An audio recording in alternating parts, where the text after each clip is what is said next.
అందరికీ నమస్తే. Welcome to food and garden. ఈరోజు వీడియోలో స్ట్రాబెర్రీ సాప్లింగ్స్ ఎలా నాటుకోవాలి, ఎలాంటి సాయిల్లో ఈ మొక్కలు పెట్టుకోవాలి, ఎలాంటి కేర్ తీసుకోవాలో ఈ వీడియోలో చూద్దామండి. ఈ స్ట్రాబెర్రీస్ నేను సిటీజీ గ్రూప్ నుంచి తెప్పించుకున్నానండి. మనకి నర్సరీస్లో కూడా ఈ సాప్లింగ్స్ దొరుకుతాయి, కానీ కాస్ట్ అయితే చాలా ఎక్కువగా ఉంటుంది. ఈచ్ ప్లాంట్ వచ్చి మనకి 50 రూపీస్ పడుతుంది నర్సరీస్లో అయితే. ఇలాగా సిటీజీ నుంచి తెప్పించుకున్నామంటే ఈచ్ ప్లాంట్ వచ్చి నాకు 12 రూపీస్ పడిందండి. సిటీజీ అంటే సిటీ ఆఫ్ టెర్రస్ గార్డెనింగ్ అండి. మనకి ఏ ఊరికి ఆ ఊరు మనకి సిటీజీ గ్రూప్స్ ఉంటాయి. మనం వాటిలో జాయిన్ అయ్యామంటే మనకి ప్లాంట్స్ కానీ ఫెర్టిలైజర్స్ కానీ చాలా తక్కువ రేటుకి మనకి సప్లై చేస్తారు. స్ట్రాబెర్రీ సాప్లింగ్స్కి సాయిల్ మిక్స్ ఎలా ఉండాలంటే ఒక 50% గార్డెన్ సాయిల్ తీసుకుని 30% కంపోస్ట్ ఉండాలండి. నేను ఆల్రెడీ ఈ 50% గార్డెన్ సాయిల్లో 30% కంపోస్ట్ కలిపి ఉంచుకున్నాను. దీంట్లో ఇంకో 20% ఇసుక యాడ్ చేసుకోవాలండి. ఇసుక కూడా వేసుకోవాలి. అలాగే ఒక 10% కోకోపిట్ వేసుకోవాలి. కోకోపిట్ యూస్ చేయడం వలన వాటర్ని రిటెన్షన్ చేస్తుంది. అలాగే రూట్స్ కూడా బాగా స్ప్రెడ్ అవ్వడానికి యూజ్ అవుతుంది. స్ట్రాబెర్రీ ప్లాంట్స్కి వాటర్ ఎక్కువ ఇచ్చినా చనిపోతాయి, అలాగే తక్కువ ఇచ్చినా కూడా చనిపోతాయి. స్ట్రాబెర్రీ ప్లాంట్స్కి సాయిల్ ఎప్పుడూ కూడా మాయిశ్చర్గా ఉండాలండి. సాయిల్ ఎప్పుడు డ్రై అవ్వకుండా చూసుకోవాలి. అందుకని ఈ కోకోపిట్ మనకి చాలా బాగా యూజ్ అవుతుంది. దీంట్లో మనం బోన్ మీల్ ఒక 2 గుప్పులు వేసుకోవాలండి.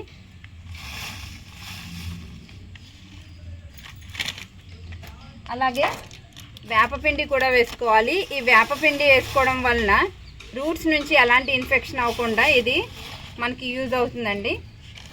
రూట్ రాట్స్ అవి రాకుండా ఉంటాయి. అలాగే ఇది ఆర్గానిక్ మిక్స్ అండి. ఇవన్నీ కూడా వేసుకోవాలి, ఒక 2 గుప్పులు. ఇవి మీ దగ్గర ఉంటే వేసుకోండి, లేకపోయినా పర్వాలేదు. వేపపిండి మాత్రం కంపల్సరీ వేసుకోవాలి. అలాగే ఎప్సమ్ సాల్ట్ కూడా వేసుకోండి. ఇవి మనకి ఫ్రూట్స్ బాగా రావడానికి యూజ్ అవుతుంది ఎప్సమ్ సాల్ట్.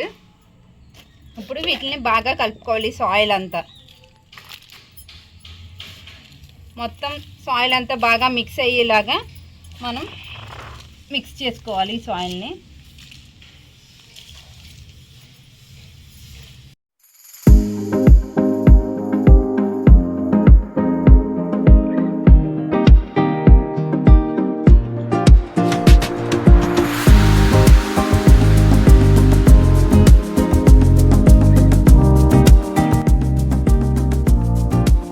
మనకి శాండ్ అంతా కూడా ఇలా పొడి పొడిగా శాండీగా ఉండాలండి స్ట్రాబెర్రీ ప్లాంట్స్కి. స్ట్రాబెర్రీ సాప్లింగ్స్ కోసం ఇలాంటి రెక్టాంగులర్ పాట్స్ అయితే బాగుంటుందండి. వీటికి లోతు ఎక్కువగా ఉండక్కర్లేదు, వెడల్పు ఉంటే సరిపోతుంది. స్ట్రాబెర్రీ రూట్స్ కిందకి ఎక్కువగా వెళ్ళవు, పక్కకే వెళ్తాయి. ఇలాంటివి అయితే సరిపోతుంది. ఇది నేను స్క్రాప్ షాప్ నుంచి తెప్పించుకున్నాను. ఇవైతే చాలా బాగా పనిచేస్తాయి.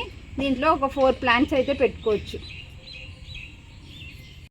ఈ పాట్స్ అన్నిటికీ కూడా డ్రైన్ హోల్స్ పెట్టుకోవాలండి. స్ట్రాబెర్రీ ప్లాంట్స్కి వాటర్ ఎక్కువగా ఉండకూడదు, అందుకని ఎక్కువ డ్రైన్ హోల్స్ పెట్టుకోవాలి. డ్రైన్ హోల్స్కి మనం టైల్ ముక్కలతో కవర్ చేసుకుందామండి ప్రతి ఒక్క దానికి.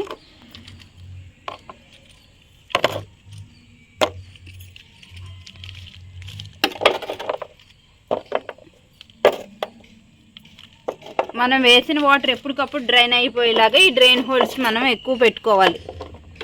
టబ్స్ అన్నిటిలో కూడా మనం కలిపి పెట్టుకున్న సాయిల్ మిక్స్ అయితే నింపేసుకుందామండి. ఎక్కడ గ్యాప్స్ లేకుండా మొత్తం ఫుల్గా నింపేయాలి. లూజ్గా అయితే మనం సాయిల్ నింపుకోకూడదు. ఇలా మొత్తం ఈ పాట్స్ అన్నిటిని కూడా నేను నింపేస్తాను.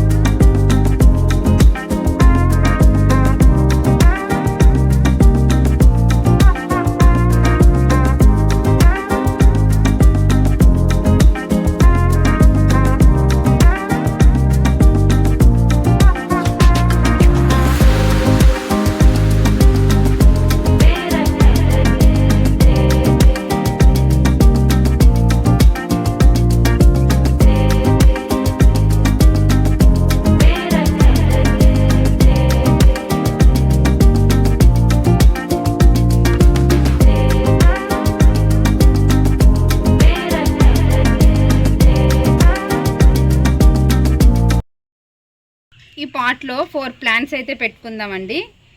ఈ స్ట్రాబెర్రీ శాప్లింగ్స్ ఇలా ఉంటాయి. ఇది క్రౌను. ఇది సాయిల్లోకి పెట్టకూడదు. ఇది సాయిల్లోకి పెట్టామంటే మొక్క చచ్చిపోతుంది. ఈ స్ట్రాబెర్రీ ప్లాంట్స్కి ఈ క్రౌన్ నుంచే మనకి బ్రాంచెస్ వస్తాయండి. ఈ క్రౌన్ని మనం సాయిల్లో పెట్టకూడదు.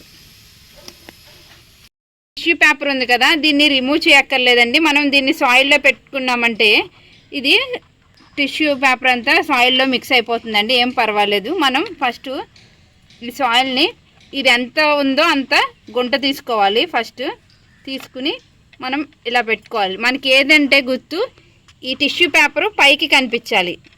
ఈ టిష్యూ పేపర్ మునిగిపోయేంత వరకు కూడా మనం సాయిల్ పెట్టుకోకూడదు. ఇలాగ పైకి మాత్రమే పెట్టాలి. ఇప్పుడు ఇంకో మొక్క కూడా ఎలా నాటుకోవాలో చూపిస్తానండి. ఫస్ట్ ఇది ఎంత ఉందో అంత మనం గుంట తీసుకోవాలి. కాస్త తీసుకుని ఇలా పెట్టుకోవాలి. ఈ టిష్యూ పేపర్తో సహా పెట్టుకోవాలండి. దాన్ని రిమూవ్ చేయకూడదు. ఈ టిష్యూ పేపర్ కనిపించేలాగానే మనం సాయిల్ పెట్టుకోవాలి. సాయిల్తో కవర్ చేసుకోవాలి. మొత్తం మునిగిపోయేంత వరకు కూడా మనం సాయిల్తో కవర్ చేయకూడదు. ఇలాగా టిష్యూ పేపర్ కనిపించేలాగా మనం పాతుకోవాలి. మిగతా ప్లాంట్స్ అన్నీ కూడా నేను ఈ టబ్స్లో వేసేసుకుంటానండి.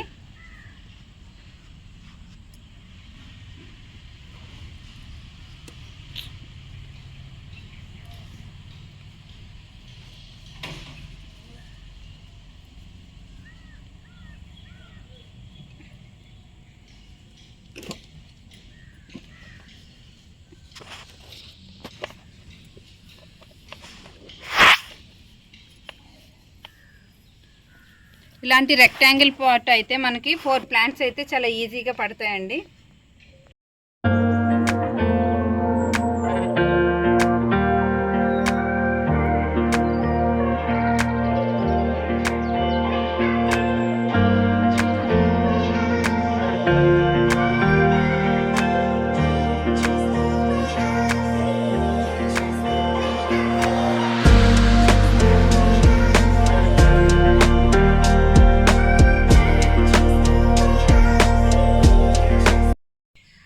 మొక్కలకి వాటరింగ్ ఇలా సైడ్ నుంచే చేయాలండి. ఈ ఆకులు ఈ బ్రాంచెస్ తడిచేలాగా చేయకూడదు. అలా బ్రాంచెస్ ఆకులు తడిచినాయి అంటే మనకి మొక్క పాడైపోయి కుళ్ళిపోతుందండి.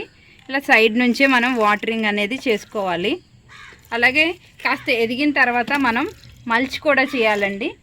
ఈ మొక్కలకి మనకి ఏమన్నా గడ్డి ఉంటుంది కదా, గడ్డితో కానీ ఊకతో కానీ మనం వీటిని మల్చ్ చేసుకోవాలి. మొక్కలకి మల్చింగ్ ఎలా చేయాలో నా ఛానల్లో ఒక వీడియో చేశానండి. ఐకార్డ్లో పెడతాను చూడండి. ఇలా సైడ్ నుంచి మాత్రమే వాటరింగ్ చేసుకోవాలి. ఈ మొక్కల్ని ఫుల్ సన్లైట్లో ఉంచాలండి. మనకి ఒక 6 hours అయినా ఈ స్ట్రాబెర్రీ ప్లాంట్స్కి సన్లైట్ అనేది తగలాలి. వీటికి ఎండ ఎక్కువగా తగలకూడదని చాలామంది నేడులో షేడీ ప్లేస్లో పెట్టేస్తారండి. అలా చేయకూడదు. మనం ఎక్కువ సన్లైట్ తగిలే ప్లేస్లోనే పెట్టుకోవాలి. అప్పుడే మనకి ఫ్రూట్స్ వస్తాయి. ఈ ఫ్రూట్స్ రావడానికి మనకి ఒక 60 days అయితే పడుతుందండి. స్ట్రాబెర్రీస్ పెంచడం మీకు కూడా ఇష్టమైతే ఈ వీడియోని లైక్ చేయండి, షేర్ చేయండి, అలాగే సబ్స్క్రైబ్ చేసుకోండి.